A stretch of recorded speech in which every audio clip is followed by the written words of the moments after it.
I'd really appreciate that. I saw him twice that week later on. One by sheer accident. We had forgot some things in Toledo while we were visiting one of the ball games of Austin's. I drove back to Toledo. He walked back up to me. He made it a point to stop doing his work to come over and say, man, I am so thankful I met you. Again, days later. And I said, man, I am so glad I got to meet you. And it was just a really cool experience. So my situational awareness has come right from my prayer life. God has blessed me to be aware of those situations. And I could tell you hundreds of stories just like that. And don't ask me why we as people chicken out. Even after seeing the hand of God, 2 weeks from now, I'll probably try to chicken out again somewhere. But when you stay with something, that's what a pro is. You got to stay dedicated. And it's when it's when you pull away is when you see your life go back to the old standards, the old ways. And how can you achieve excellence? You know, if Michael Jordan doesn't accept, the best, what do you think Christ is going to ask us? He's going to say, Jeff, man, I gave you a lob, a softball with a guy that said he was seeking truth and you didn't want to tell him? I mean, how are you going to stand in front of Christ on that day? Well, I was really hungry, Lord. That pizza was looking good, or I really wanted to go to the movies or whatever. How many times do we get distracted by those little voices in our head? Stand firm, stand strong. Man, the rewards are amazing. I mean, it is. I mean, I just felt so blessed. And then I also got to share that story quickly with another person another day later who was a Christian I knew in that work setting. And I asked that person to not only pray for him, but continue to invite him to church and plug in up here. And they said, I will do that for you. So that was amazing. So situational awareness for me has come from my prayer life. It is absolutely amazing. If you ask, I promise you, you will be blown away. Blown away. Situational awareness. Ephesians 6:18 says, and I pray in the Spirit on all occasions with all kinds of prayers and requests. With this in mind, be alert and always keep on praying for all the saints. I'm going to tell you right now, be alert. You pray for something, look for the answer. A lot of times I'll pray and you're going to laugh. Lord, you know me, I'm as dumb as a box of rocks. Make that sign so clear, crystal clear for me, because I don't sometimes see it. And you know what? He does. It's, usually as big as, it's right there in my face.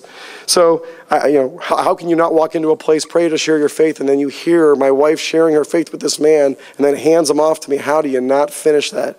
You just got to. So, really amazing. The next one is environment. Since substantial effort is needed to achieve expertise, social support is extremely important. Well, if the world says that, it's obviously very important in our Christian walk. So, so important. We need to be plugged in here at church, small groups, missions, and, whatever it is. I mean, maybe purpose to have your own little mini ministry on the side. I'm going to tell you right now, last time I was here and I spoke to you guys, I know I spoke long and you guys gave me the hook and got me off stage and I told a lot of stories, but I'm going to tell you right now, you can blow people away just doing very common, everyday things for people. You'll blow them away, truly. Look around. I want you to really right now check your mind. Think of the people that God puts in your life every single day and say to yourself, have I shared my faith? Do they know that I love the Lord? Do they know that I'm a Christian? And if they do, have I shared my faith with them? And if you haven't, you need to. Motivation. Willingness to take the initiative, the initiative, diligence, and drive to excel are innate characteristics found in every expert. Are you motivated? Who are you motivated for every single day? Do you get up? Do you work for Jesus Christ? Do you get up and, are you really working towards him?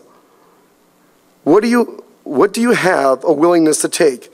The initiative, the diligence, and the drive to excel for Christ. What do you do for Christ? What motivates you?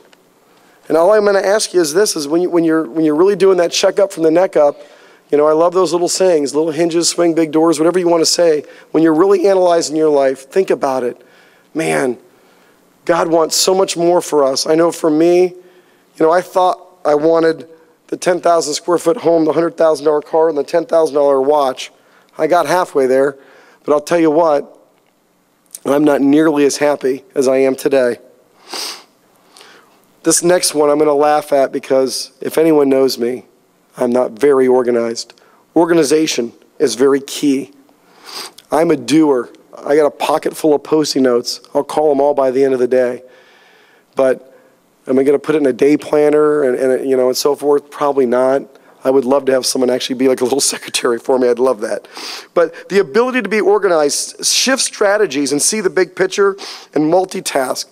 I see the big picture. There's parts of organizational things that I actually get. But there's things I definitely, this is probably one of my weakest things. Couldn't really find a good verse for organizational, but I thought, what about your time? Okay? Organizational also means being organized, not wasting time. Well, you know what's funny? There's a verse in the Bible, Matthew 12:36. But I say unto you that every idle word that men shall speak, they shall give account thereof in the day of judgment. And I thought of that for just a moment. I thought, how many times do you stand with someone toe-to-toe every single day, insurance agencies, sales jobs, wherever you're at in your life and your work and your job, teaching, whatever you do, how many times are you talking about the game, the kids, these students are crazy, or these insurance laws are nuts, or whatever they are, whatever you do. How many times do you talk to people with idle words and you don't really share what Christ has called you to share with them? So for communication, I guess communication and goal setting and planning, those are all things also too good for your time. So let's not waste our time talking about the game because that's not going to count. Christ isn't going to say, hey, Jeff, who won Super Bowl 2006? He's going to say, hey, Jeff, when you were sitting watching that game in 2006, the two guys that were to your left, they didn't know me. And you didn't share with them for 3 hours about who I was. That might be the question. So think about that for just one moment.